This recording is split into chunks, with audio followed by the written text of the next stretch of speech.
Welcome to Listen by Gene Ginsberg. This audio experience and podcast is all about social media, digital marketing, entrepreneurship, and interviews with top entrepreneurs in the digital and social space. I am your host, Gene Ginsberg, digital marketing expert, #1 best-selling author, and award-winning entrepreneur.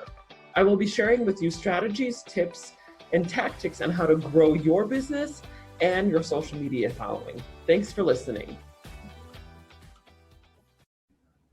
Hey everyone, Gene Ginsberg here. Super excited. I have a very special guest today on the podcast. I've known Peter for, about over a year now. And we got introduced through a colleague, a mutual colleague. Peter Holgate is from British Columbia, right? Is that where you are now? Yes, this is home now. South Africa born, but Canada's been my home for 20 years. Oh, excellent. Well, it's wonderful to have you on the show. Welcome, welcome. Thank you. This is very good for my low self-esteem, Gene. So you can just keep saying how fabulous I am. Well, I wouldn't mind if the whole podcast is just you talking. About how we are going to get to that. We're going to get to how fabulous you are very soon here. Well, hold your horses, though. We have to first talk about who you are, I guess, before we get to how fabulous you are. So tell us about your background. So born in apartheid South Africa and came to Canada 20 years after that. And in South Africa, I was a conscript, a slave. I was recruited to the army. So spent some time there in the military, spent some time as a police detective back in Africa. So fairly violent times and experiences. And then started building some businesses about 25 years ago. And first business was an outsourced payroll bureau. I sold that off. So I see I've got some in my background here. Payroll bureau. And my last business, I raised $12 million for at a 30 million pre-money valuation. And really it was to solve this problem of electronic waste. So put together a system that used large-scale sound waves underwater to extract precious metals from waste electronics. So totally cool technology, uses electromagnets, harmonic resonance, and solves a significant problem in the world. So exited that a couple of years ago and find myself in Canada with a batch of children. I have 7 children and a bit of education and some business knocks. So in a nutshell, I'd say that's a good description of who is Peter Holgate. Okay, well, I had no idea that you were a police officer back in South Africa. How did you go from police officer to entrepreneur? That must be a strange leap. All right, so here's the story. So I was a detective. I wasn't a uniformed officer. I was actually a detective, and I ended up, while arresting a suspect, being stabbed by his accomplice. And I'm in hospital having my lung drained and all these things that happen if you've had a traumatic experience. And the woman who was going to become my first wife said, "Listen, this is not a fit for me. If I'm going to have to visit you in hospital, not a good thing. You'd better find like a real job." So she gave me the kick in the pants I needed to. And I was sitting at a desk one day. So I started a job, right? I picked up a job collecting debts by calling people, telling them they was going to pay their money. I then sold gym membership, same deal, pick up the phone, call people, invite them in for a workout. I had a job with Coca-Cola for a year as a key account sales rep, and that was my last job ever. Told my boss where he could go and stick it, and I was officially unemployable from that point onwards. And so I can understand that. It's kind of how I feel now about being employed. I'm like, I don't think that I probably would get fired on the first day. Yeah, I would say I was unemployable even before they took me on as an employee. I was a lousy employee. And so I'm sitting in this room. A friend of mine says, "Look, Peter, why don't you come in? I've got this desk and I've got a phone." We still had landlines in the day. Right. And he said, "Look, I'm moving into this office space and we're doing some renovations." They took out the drywall and they were putting it in. And I remember it was a Monday morning and I was sitting there pondering my fate. I'd left work the previous week and just walked out, just said, "I'm done." And had no hope. I'd lost my company car. I had to give that back. I didn't have an income. And I'm sitting at this desk and the phone rings and there's nothing there. There's just a desk, a phone, and a yellow pages, a book with all of the companies in. And I pick up the phone and I say, "How can I help you?" And it turns out the number was still listed to a previous vendor for payroll software. They used to do this value-added resellers service for payroll software. And the woman was needing some help with running her payroll. She had a militant union, 500 employees in a massive furniture factory. And of course I said, no problem, I'll help you. Where are you located? What version of the software is it? And so I put the phone down after getting her details, went to the company that sold the software, spent the next 3 days not sleeping, just memorizing this 1,000-page developer's manual to make sure I didn't screw things up, learned the tax code very quickly, the basics, and went to her offices on the Friday and hoped that I didn't screw up her payroll, because they'd burn a factory down if there was, even a cent missing on the pay slips. So that's how I transitioned into my first real business from being an employee. So it was a fluke chance, a fluke occurrence that the phone rang and I picked it up. Wow, serendipity, huh? Or kismet, I guess you would say, right? Somebody calls, you pick up the phone, and next thing you know, you're an entrepreneur, huh? Yeah, you have to have a bit of chutzpah to say, hey, I guess I got it, yeah.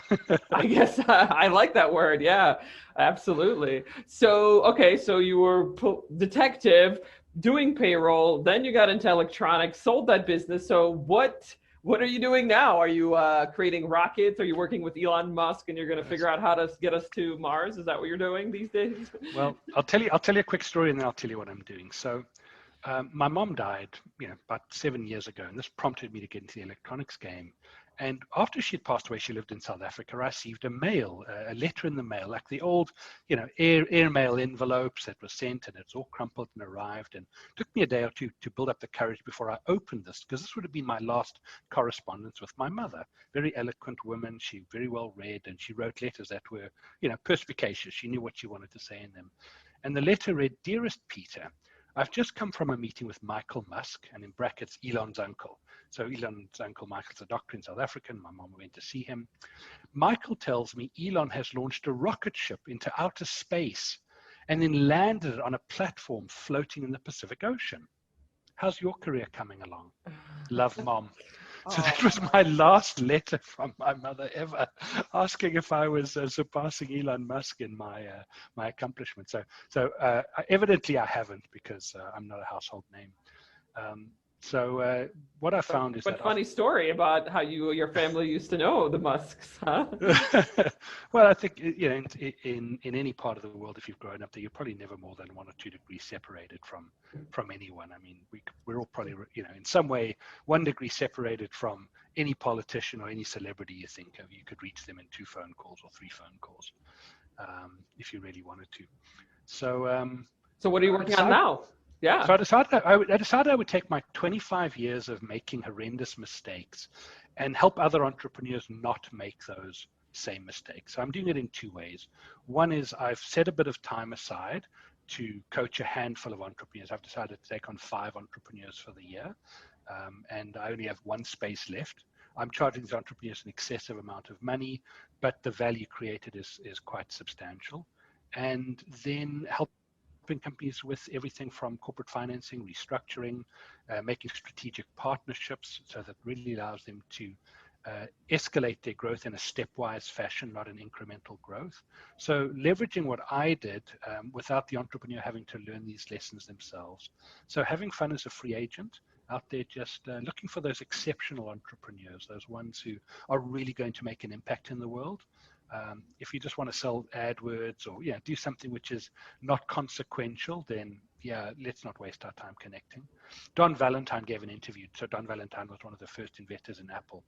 He gave an interview some time back when he said, "Look, I've made my money, and now I only invest in enterprises which are going to be consequential in the world. So I'm only looking to connect with entrepreneurs who understand the meaning of that, to just have a conversation, to say, hey, is it worth our while having a conversation? And if not, no problem, no harm, no foul."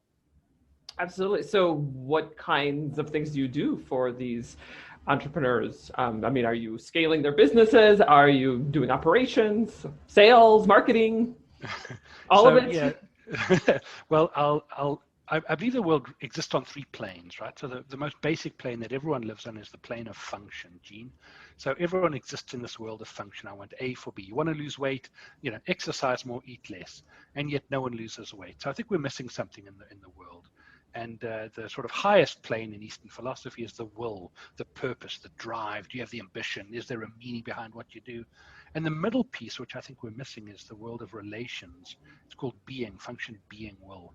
So in this world of being, I don't try and do it all myself. In fact, quite the contrary. I have a deep enough understanding of how to get sales going, who should be there, what should happen. But I believe the best success is driven by connections and relationships, genuine, meaningful relationships. So I don't try to do it myself, but I try to make sure that the entrepreneur is connected and is able to build the right relationships. If you think about your life, every time there's been a significant change, it's almost always because somebody came into your life. Someone arrived and said, hey, have you thought about this? Or why haven't you done that? Or you had a clash with somebody. It's almost always the interaction with a person that changes the direction, changes the trajectory of a business, and not the function piece. In other words, there are billions of patents out there, and it's when somebody connects with somebody else and says, hey, let's get together, let's raise some money, i.e. connect with somebody else, that allows you to take an idea, a concept, and turn it into a business. Without that, you just sit with a bunch of functional items, a bunch of patents and cool ideas. So I spend my time really helping entrepreneurs understand how to leverage these connections, these relationships, which ones they should have in their business, and then facilitate some of the functional stuff that comes out of that. So if you're scaling up and you need growth capital, you can find growth capital anywhere, but finding the right aligned capital is a function of the right relationship. So I could introduce you to 100 people who could fund your business, but which is the right one for your business? So when it comes to scaling, you need a sales manager. Well, I know the right person who can help you find the right sales manager. So it's a question of really leveraging these relationships to help entrepreneurs grow, whether it's rapid scaling up, whether it's an exit. I've exited 6 times. So if you need to exit from your business, yeah, I know the basic process, gone through it enough, but I know the relationships of the right people to have on your team to allow you to have the best exit possible. How do you have that acquisition? How do you go and consolidate an industry? I've done it once. I'm not an expert, but I know the right people to have on your team. So I believe that my role is really facilitating the being piece for entrepreneurs in terms of how they grow and scale. Business is business, Gene. It doesn't matter whether you're building a hyperloop in the desert, like Elon Musk is doing, let's come back to Elon, or whether you're growing a digital marketing business. Fundamentally, the function that you bring within the digital marketing game is what other people can produce in terms of function. It's the being, it's the relationships that you develop, cultivate, and grow, both with your satisfied clients that you have and their connections that they bring to you, which determine the success of your business. That's my opinion anyway. This podcast is brought to you by the Digital Marketing Method monthly group coaching program, your methodology for growing your business and your social media following. Join me and my group of supportive entrepreneurs and learn how you can grow your business and your social media following, where we cover topics such as Instagram, Facebook, YouTube, email marketing, and so much more. Go to dmgroup.online, dmgroup.online. So you'd say you're a connector, right? That's basically your, I guess, day to day, right? Yeah, slightly beyond a connector. I think a connector is somebody who can send you to people, or I can connect you with so and so. And I think it's still in the functional realm. It's not allowing the entrepreneur to build those meaningful relationships where somebody's going to have their back when things get tight. So there are a lot of people who are way better connectors than me. I've got about 2,130 people on my LinkedIn, and I've met most of them or had a conversation with maybe 80% of them. I've got colleagues who have 30,000, and they may never have spoken to the majority of them. But if you ask them for a connection, they can make a quick connection. So I think connections are still in that functional realm of getting the business really elevated to the next level. In my world, I met a very interesting individual. I met an Olympic medalist who had won an Olympic medal as a wrestler in 1984, 6'5". He was a beast. He won his medal when he was 275 pounds of ripped, lean human meat. So I meet this individual randomly on a boat off the beach in Puerto Vallarta, where we're going away to a little retreat. And of course, I wanted to get in shape, so we got talking, and I invited him to come and live with me for a year. I said, hey, Bob, come and move in with me. I didn't ask my wife. I told her after the time, yeah, I've invited Bob to come and live with us. And having this individual in my life changed so many things. Helped me realize I'm a lousy executive. Just because I'm the founder doesn't mean I should be the CEO of a company. Helped me understand where I can add the most value in the world. Taught me a whole lot of concepts and really changed my world. So I see it a little bit differently. I see it from the perspective of how do you go deep with somebody to really build that meaningful relationship. And it's a little bit different to how most people approach business. Most people say, oh, I've got some connections here, talk to them. That's great. It's not where I'm interested in. And I think it's almost commoditized when somebody does that. If there's a deep, meaningful relationship when, say, your business is hitting the rocks, a typical lender or typical finance crowd will start to ask questions. Will start to say, hey, do we need to put our people in to run it? On a being level, on a relationship level, it's different. It's, hey, how can we chip in and help move this thing forward, because we see this for the real long term. We see this as something which can generate significant value through the experience of life. So maybe not as cutthroat as most people, and yet I think I would rather have 5 meaningful relationships I could count on in business than 1,000 contacts who are all very superficial. Absolutely, that totally makes sense. So you mentioned that the businesses that you want to connect with, that you currently work with, are making some sort of impact. So can you share the businesses that you're currently working with or have worked with recently that just talks about the impact that they're making? Yeah, and impact is like beauty. It's the eye and the eye of the beholder, right? So for me, it's more about the entrepreneur, because the entrepreneur may go through several variations in their career. They might start in one area and go through the other.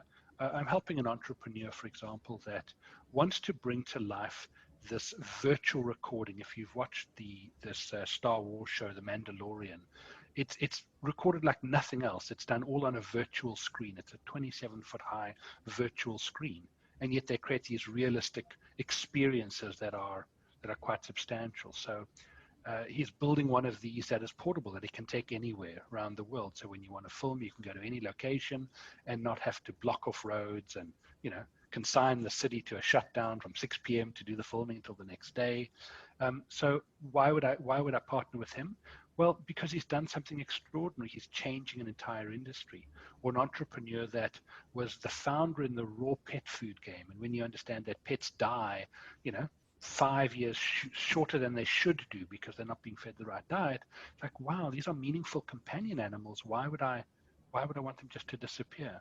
So it's more that there's an impact, and that the individual is open to understanding that there is more to life than just this adventure. So I'm helping one of them exit and helping the other one do something extraordinary in terms of already affected a change within the world. Now we have raw pet food seems to be a common thing, but when she started, it wasn't a common thing. And so somebody like that, yes, love to get involved, love to see how I can help, double the size of a business, helping a crowd that does online music lessons. People are stuck at home. How do children learn music if they can't go and get a music lesson? So want to have this fantastic platform that allows you to sort of attain freedom through music. It's very powerful. I play a bit of piano very badly, and I taught myself as an adult. And I would love to have had this resource as a child, to be able to go online, have somebody who's there, be engaging, and really make me have that appreciation of love of music for the rest of my life. So if the company's doubling in size, which it did, it needs a lot of help to scale up because the entrepreneurs haven't gone through that journey. So come and help them. So a broad variety of industries, no particular space. For me, it's really the quality of the entrepreneur that determines if it's a go or no go. Absolutely. Well, this has been a great interview. I do have one last question, and that is, what is your prediction for the industry? And I know that's a very loaded question. That could be your specific industry. It could be your client's industry. It could be, Elon Musk and going to Mars. Anything that you think would be the prediction? So I think we're going to see a rebound in industries that have a physical presence. I think we've got this shutdown and everyone's embracing virtual now, embracing in digital.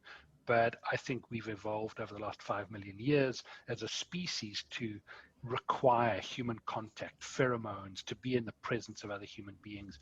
And my prediction is all these industries that are hurting now, whether they're entertainment, tourism, bars, restaurants, gyms, it doesn't matter if it requires a physical presence after COVID and whatever lockdowns and restrictions occur. I think we're going to see a massive increase in all those businesses. So that's my prediction at a very broad level on human needs need to be satisfied. Do you don't think that things are going to change? Even things that if things are going to come back, didn't you think that things are going to be different when they come back? I think here's the cliched phrases I promised never to use in these unprecedented times. So no, I think that they're going to come back stronger. Innovation will be spurred by the restrictions that people are faced. Fundamentally, the world faces a huge problem. We're continuing to eat animal products, and these animal products are the reservoirs of vast viruses. We know this. This is not new. We have multiple breakouts that are not reported in the media year after year. MERS, SARS, COVID, all of these are harbored within these large agricultural farm lots that we seem to have embraced as a species. So my sense is, until we have the consciousness to realize that if you aggregate so many animals in one space, when they're under stress, you have this perfect breeding ground for billions of mutations of viruses to succeed. So I'd like to think that my prediction is good in the short term, in that we'll bounce back from this short-term restriction. But I think the next time one of these pandemics come past, it'll be a genuine pandemic. I don't think people would be in the streets with masks if this was the Black Plague. People would say, oh, I'm okay to go out with my mask and go into stores.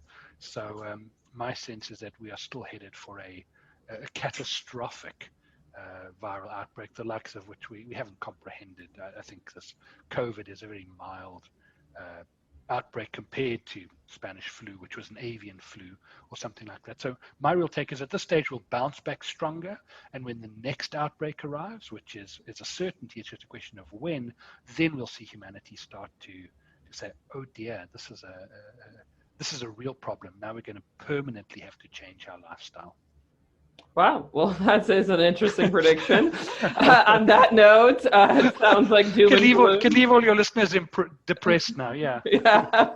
Well, let's talk about something positive. How can people get in touch with you if they want to learn more or if they want to work with you? What's the best way? Thank you for asking. Peter at peterholgate.com, my name and my surname. Find me on LinkedIn is the easiest way to connect with me. I think LinkedIn is a great platform, especially for professionals, business to business. And happy to have a conversation around any aspect of business. No expectations. Hit me up and we'll connect. Wonderful. Well, thank you so much for being on the show. I love your take on things and your predictions. It's really great to see how entrepreneurs are taking all of this and kind of how they're interpreting all of this. So thank you very much, and love to have you on next time. Thank you, Gene.